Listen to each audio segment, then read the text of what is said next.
Hey, it's me. Bill Frisell is a virtuoso guitarist, composer, arranger, Grammy award-winning recording artist. The 2018 album by Bill Frisell is entitled Music Is, and it's a great pleasure to have him here on the Paul Leslie Hour. Bill, how are you, sir? I'm good, thanks. How are you doing? I'm doing good. It's a pleasure and an honor to talk to you. Oh, thank you. So what does that title mean to you? Music Is. Well, actually, there was a moment. I have this really good old friend of mine, Danny Barnes. He's a banjo player. And years ago, it was just sort of a casual remark he made. He just said, music is good. It just sort of came out of the blue. He just said, music is good. And that just hit me like, yeah, like that's about all I need to know. That became sort of my motto. Like it answers a lot of my questions, or it says all I really need to know right there. And so that's for years and years and years. It always comes back to me, just that simple idea.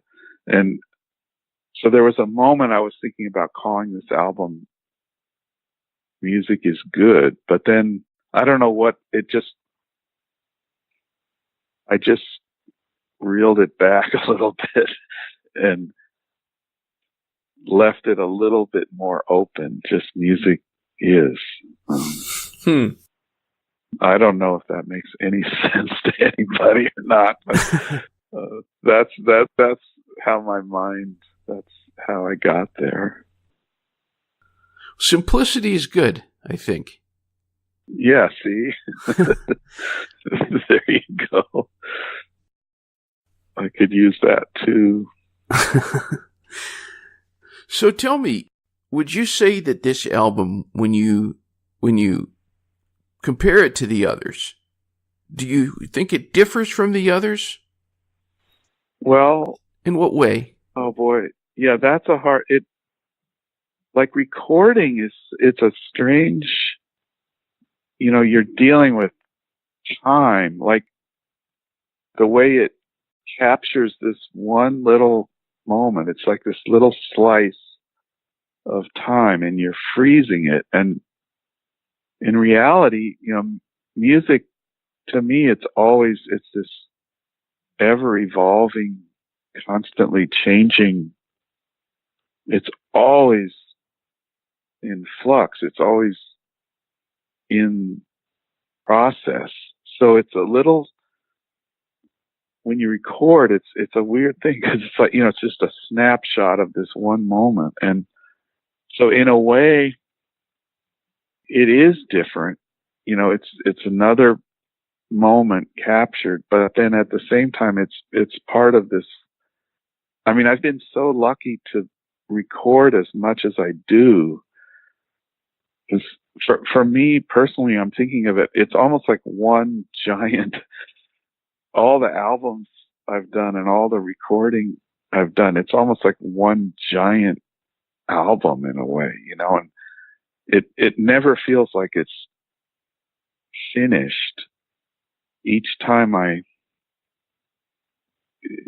go in the studio, it's like I've had to get comfortable with the idea that you never get it quite right, or it's never quite done, or there's always something else to do, but I always have the next one to look forward to. So I don't know. I guess it's more for I'm speaking from, I guess I'm looking from the inside out, whereas the audience is seeing it from the outside, like it's this one finished thing, and I'm seeing it like just a moment amongst this long evolving process. Very interesting. So you want your work to be viewed as a whole? Well, oh boy, that's hard. You know, I think so, yeah. It's just, I'm always trying my best. I'm trying to do the best job I can, but it's, the nature of music is that it just never ends. Everything you do suggests something else. You play one note and it's like it tells you this whole kaleidoscope of other notes that are possible. Or you play one song and you learn that one song and then it tells you, well, if you like this one, you should learn this other one.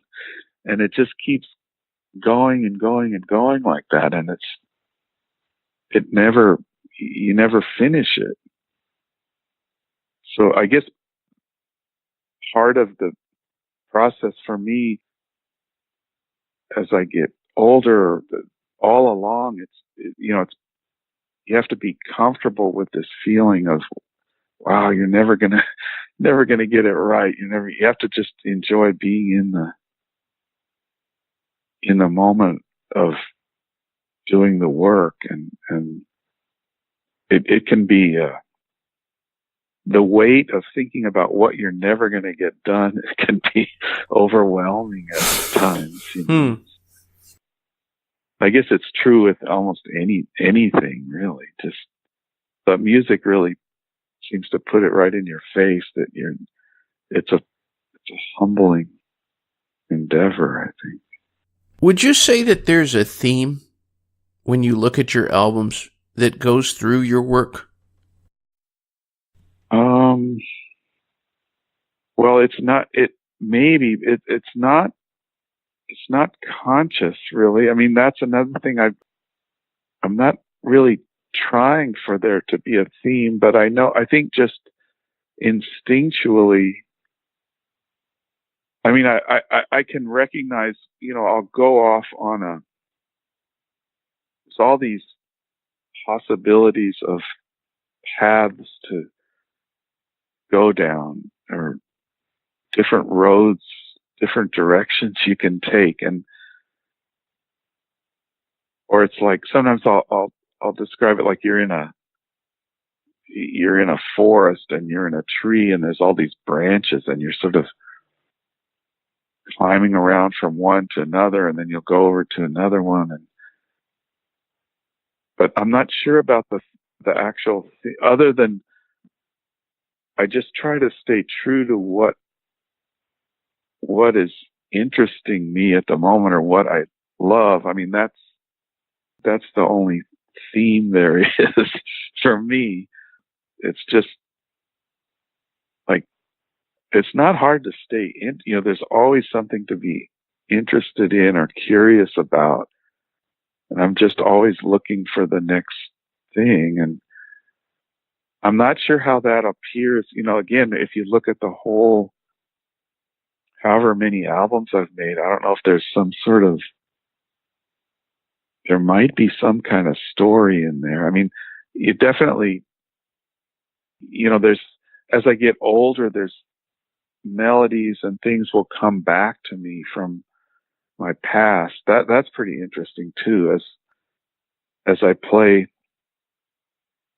spent years and years playing, and I'll remember a song maybe that I learned 30 or 40 or even 50 years ago, and I'm able to look at it again, and that's kind of an amazing feeling. Like, wow, I actually did. You look at it again and you realize you'll have a completely different understanding of it, or you can see it in a deeper way. Or that's one way that I actually get to see my own progress, I guess. Sometimes you just every day you're taking these little tiny steps, and it's hard to see if you're actually getting anywhere. You just sort of, you're moving along, but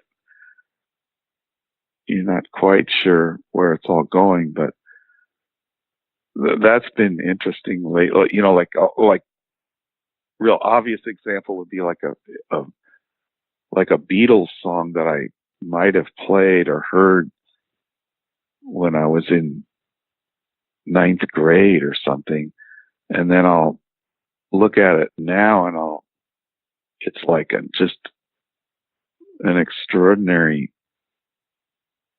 explosion of detail that I never saw back then. You know, that's pretty great. Well, speaking of other artists, you've made quite a few really interesting collaborative tracks, you know, where you appear on someone else's album. A couple that come to mind would be when you did that duet with Earl Klugh a couple years ago. Oh, yeah. On Handpicked. And then most recently, the new Paul Simon album of songs that came out before that are kind of reimagined, In the Blue Light. I'm curious, what kind of approach do you take when another artist says, hey, Bill, I'd really, really like it if you came into the studio and played with me? Well, yeah, I've been so lucky. It wasn't always like this, you know, but for quite a few years now, I mean, I guess people know me well enough.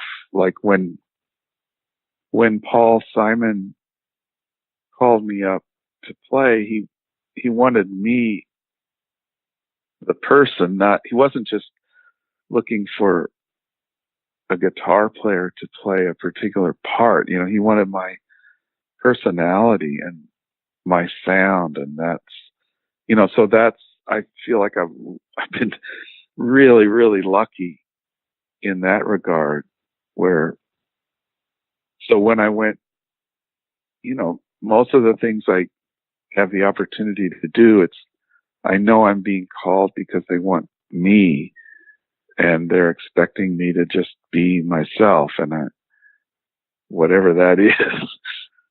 So like, just thinking about with Paul, you know, I felt like he was trusting me, you know, he had some idea what he wanted me to be myself. So I felt safe to just, it helps me to not be afraid. Like, I'm not thinking, oh, I wonder what he's going to think, or I hope he's going to, you know, I felt like I could really play freely, and it, you know, it was great.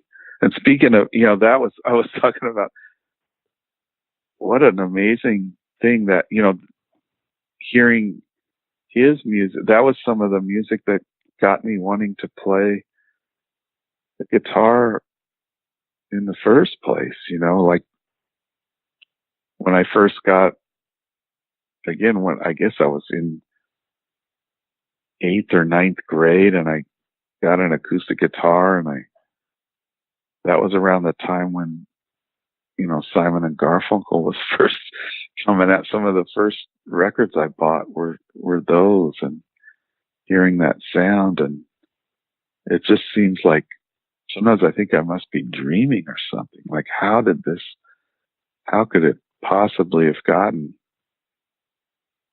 How did I woke up and I'm playing with this guy that was one of the guys that got me started at the very beginning. You know, it's mind blowing. Now, when you're composing your own songs, is it something you try to do? Do you try to sit down and say, okay, I'm gonna write some melodies? Or does it kind of happen more spontaneously? Well, yeah, I definitely have to sit down and say, okay, I'm going to write some melodies. But then that's the point. Yeah, I guess the biggest thing is to sit down and just do it. But then it's hard to describe whenever I have some preconceived idea about, like, okay, I want to write something fast, or I want to write something slow, or sad, or happy, or whatever, that never works. It's more about just sitting down and I still write with a pencil and paper, on regular music paper, the old fashioned way. I don't use a computer or anything. I'll have my guitar and I sit there, and then if I'm lucky, eventually it's just something just sort of enter into this zone where melodies will start popping out. I'll just write them down, and I just try to not block it. I try to not judge what it is, or I just write down stuff, and then later on I'll go back and try to figure out if there's something that I like there. But it's hard to describe what that feels like. It's almost like if you were going for a walk, you're just walking along and you're whistling and you're not really thinking about what you're whistling. It's just some sort of unconscious stuff coming out. And I try to capture that. And then later on, I guess a lot of the writing process is sort of editing it down to something, some kind of a form or something.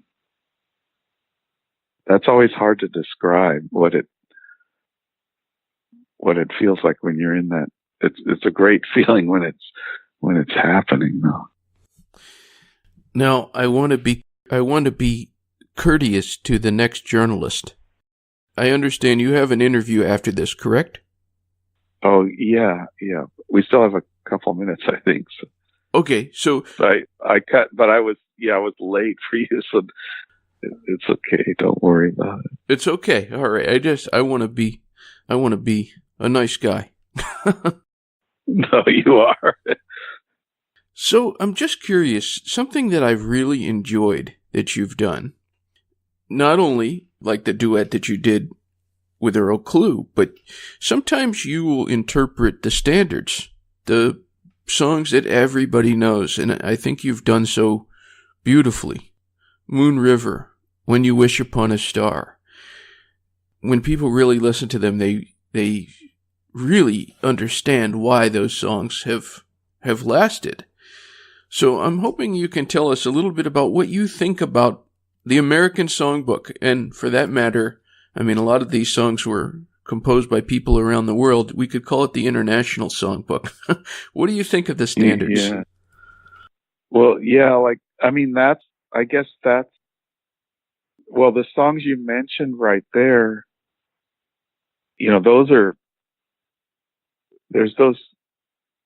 these pieces of music that are so deep in my history, or, just growing up, like When You Wish Upon a Star, that was, when I was a little kid, I'd watch the Mickey Mouse Club or the Wonderful World of Disney, and that was the theme song that was on the, Jiminy Cricket singing that song.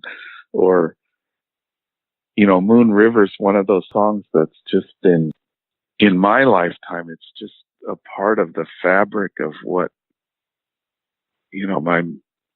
my whole imagination, and the film that comes, the Breakfast at Tiffany's. And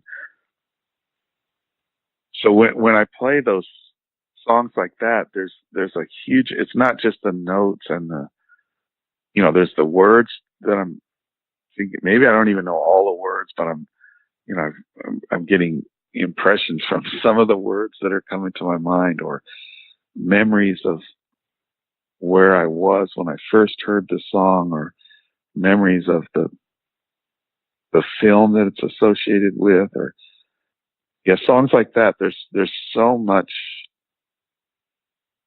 to draw from, meaning and emotion, and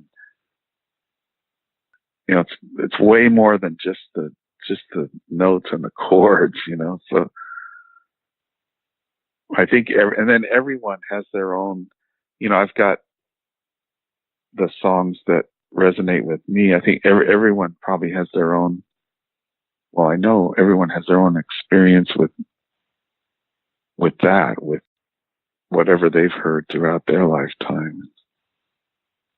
So I never get tired of playing those songs. What are some of the composers that you would say you love the most? Oh boy, so many. I mean, Bach or Thelonious Monk or Bernard Herrmann. Oh God, it's like Morton Feldman, Stravinsky, Charlie Parker.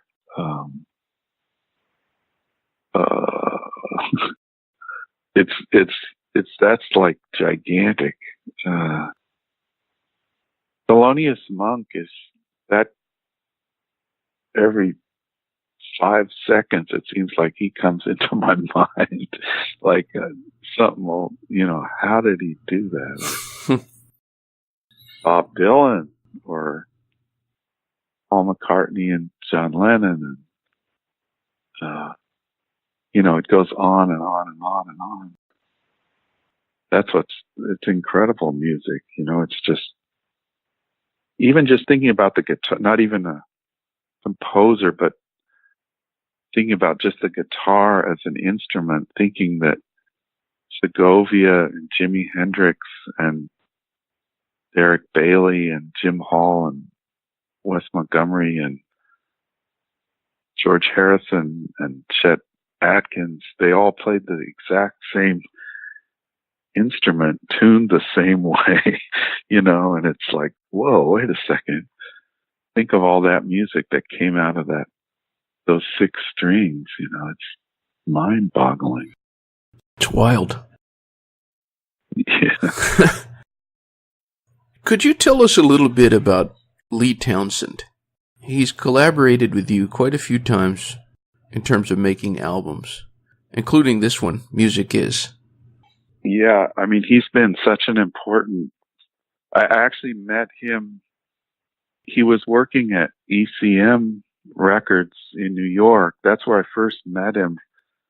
And he produced my first album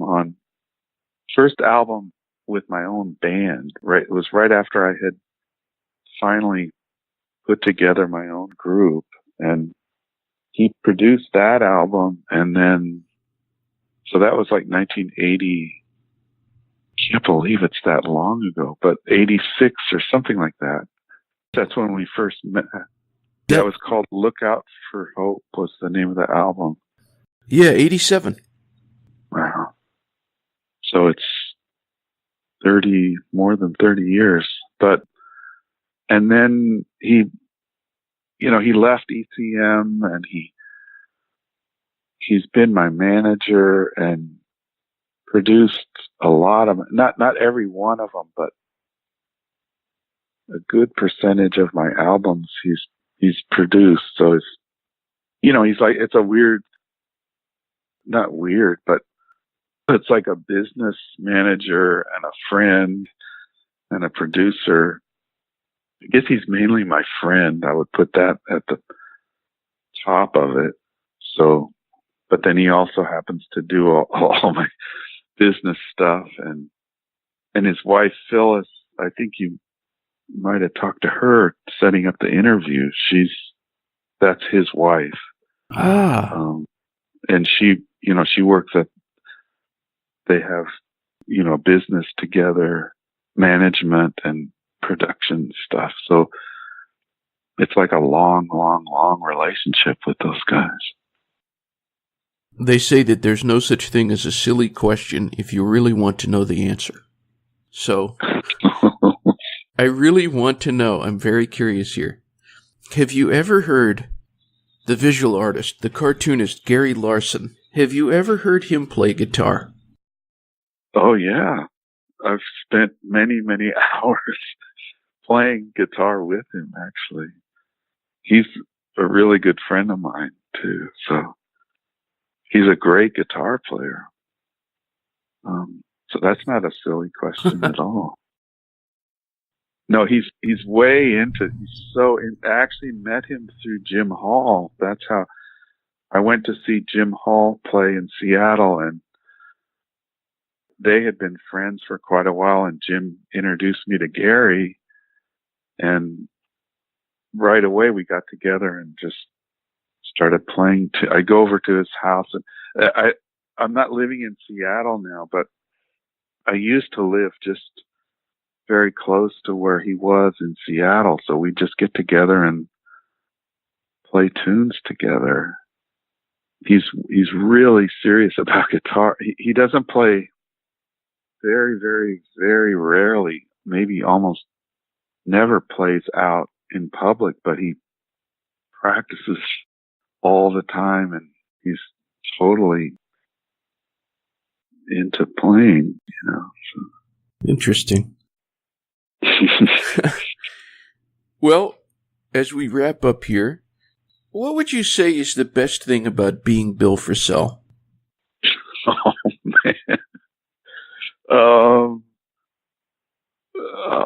I mean, I've been so lucky. It's like, I can't even, like I said before, sometimes I think I must be dreaming, all these things that I've just been so lucky to be able to stick with what I love doing for over this long, long period of time. I mean, but it's not like I can't even really take credit for it. It's just, I think, starting with my parents, who were always supportive of whatever it was I had in my imagination that I wanted to do. They always somehow backed me up, and there's just been so many teachers and friends, and my wife and my daughter, and you mentioned Lee, and so many people all along the way that it's sort of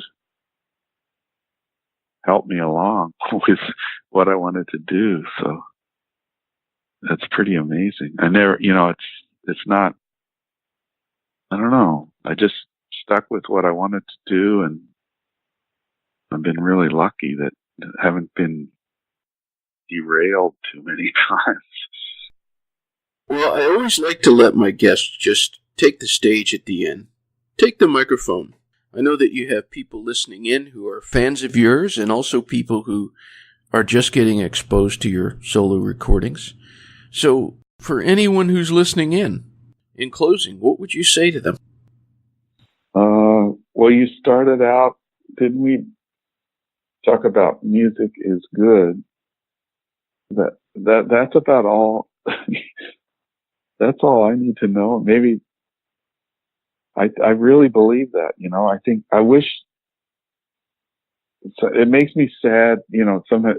I think when I grew up, I was so lucky also in the public schools, and there were music programs, and people actually thought it was something important, and it certainly has been for me. I think music can really be a model for how to get along with people. When you think of some of the words we use to describe music, like harmony and melody and conflict and resolution and dissonance and consonance and rhythm, and if you apply those to how people interact with each other, I think it might help sometimes to get things going in a more harmonious way sometimes.